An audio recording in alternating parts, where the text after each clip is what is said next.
یہ ایک سچا واقعہ ہے۔ ہم 3 پوشن کے گھر میں رہتے تھے۔ سب سے اوپر والی منزل پر میرے تایا رہتے تھے۔ وہ ذرا ذہنی مریض تھے، اس لیے میری تائی اپنی اکلوتی بیٹی کو لے کر اکثر میکے گئی رہتی تھی۔ تایا گھر سے اکثر کہیں باہر ہی گھوم پھر رہے ہوتے تھے، تالا لگا کے بھی نہیں جاتے تھے۔ میں ایک دن ان کے کمرے میں چلی گئی۔ وہاں مجھے عملیات کی ایک کتاب ملی۔ وہ میں نے شوقیہ پڑھنے کے لیے اٹھا لی۔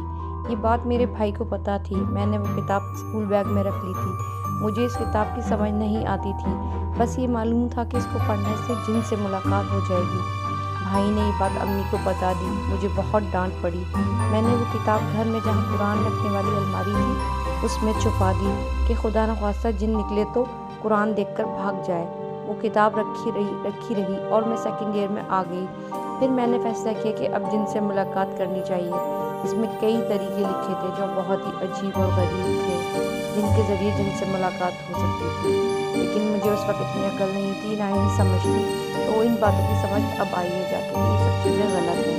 لیکن بہرحال اس وقت اس میں لکھا ہوا تھا، کافی چیزیں تھیں کہ جیسے الو کی چربی خریدیں، ہرن کا گوشت منگوائیں، فلاں منتر پڑھیں۔ میرے لیے آسان نہیں تھا۔ پھر میں نے ایک وظیفے کا انتخاب کیا جو کرنے سے تیسرے دن جن کی حاضری ہو جاتی ہے۔ میں نے امی کو کہا جمعے کی چھٹی کر کے پیر کو ہونے والے ٹیسٹ کی تیاری کرنی ہے۔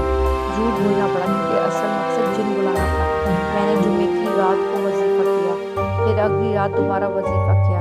اسی رات خواب میں دیکھا کہ کوئی خوفناک چیز میرے پاس آنے کی کوشش کر رہی ہے۔ میں نے اس کو روکا پر اس نے تڑاک کر کے ایک زوردار تھپڑ رسید کیا، جس سے فوراً میری فجر کی اذان کے ٹائم آنکھ کھل گئی۔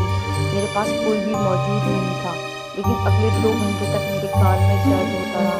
میں بہت ڈر گئی اور میں نے اس کے بعد توبہ کی کہ آئندہ میں کسی قسم کا عمل نہیں کروں گی۔